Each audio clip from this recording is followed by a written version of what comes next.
Shalom, salam sejahtera saudara-saudara. Selamat pagi buat kita semua.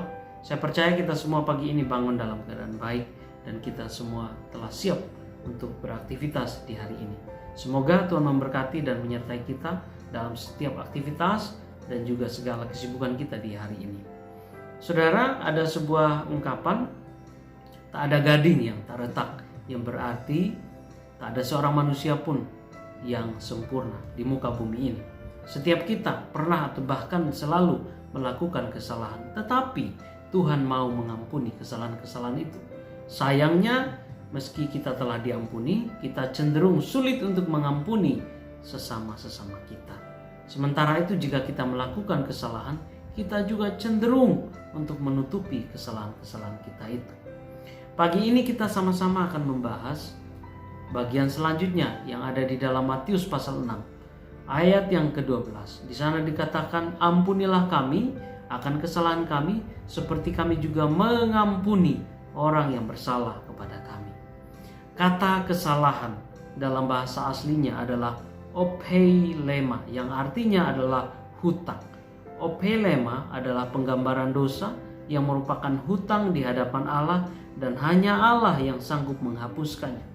Sementara itu dalam versi Lukas, kata kesalahan itu menggunakan kata hamartia yang diterjemahkan dengan dosa.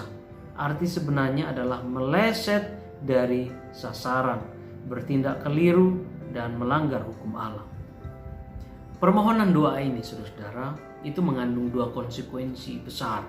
Yang pertama adalah dengan berkata ampunilah kami, maka kita harus berani untuk mengakui kesalahan. Ini satu hal yang tidak mudah tentu untuk dilakukan, sebab kecenderungan manusia adalah menutupi kesalahan. Apalagi jika kita merasa bahwa kita tidak bersalah, tidak berdosa, maka kita juga akan merasa tidak membutuhkan pengampunan yang daripada Tuhan.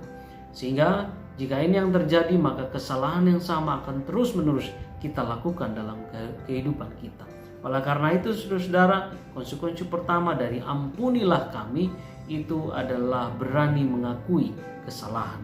Kemudian selanjutnya adalah berani bertobat dan berkomitmen untuk tidak melakukannya lagi. Pengakuan dosa itu bukanlah satu hal yang main-main, karena di dalamnya itu mengandung sebuah keberanian atau satu sikap untuk berubah. Kita harus mempunyai komitmen untuk berubah dan kemudian juga harus sungguh-sungguh untuk berusaha agar tidak melakukan kesalahan yang sama. Selanjutnya, saudara, ada kalimat seperti kami juga mengampuni orang yang bersalah kepada kami. Kalimat ini, saudara, terkadang disalah tafsirkan oleh beberapa pihak. Permohonan ini tidak berarti bahwa Tuhan memberi pengampunan karena kita telah memberikan pengampunan kepada sesama kita. Sebab Alkitab berkata kepada kita sekalian bahwa pengampunan yang dari Tuhan itu semata-mata adalah anugerah Allah.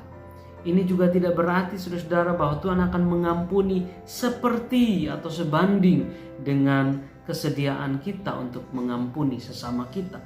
Sebab kita sama-sama tahu bahwa kecenderungan kita adalah memberikan pengampunan yang tidak tulus, dan itu bukanlah pengampunan. Tidak mungkin Tuhan juga mau melakukan atau memberikan pengampunan yang tidak tulus kepada kita. Nah, saudara-saudara yang terkasih, permohonan ini, saudara-saudara, mengandung makna bahwa meminta pengampunan dari Tuhan itu harus disertai kesediaan mengampuni orang lain, dan juga tidak menyimpan kesalahan ataupun dendam di dalam hati kita. Ini perlu untuk kita perhatikan bersama-sama. Sekali lagi, saudara-saudara, bahwa kalimat seperti kami juga mengampuni orang yang bersalah kepada kami itu tidak berarti bahwa pengampunan yang Tuhan berikan kepada kita itu karena kita telah mengampuni sesama kita. Tetapi, saudara-saudara, maksud dari kalimat ini adalah bahwa sebelum kita meminta pengampunan kepada Tuhan, maka di dalamnya harus disertai kesediaan untuk mengampuni kesalahan dari sesama kita. Tuhan kiranya memberkati kita sekalian di hari ini.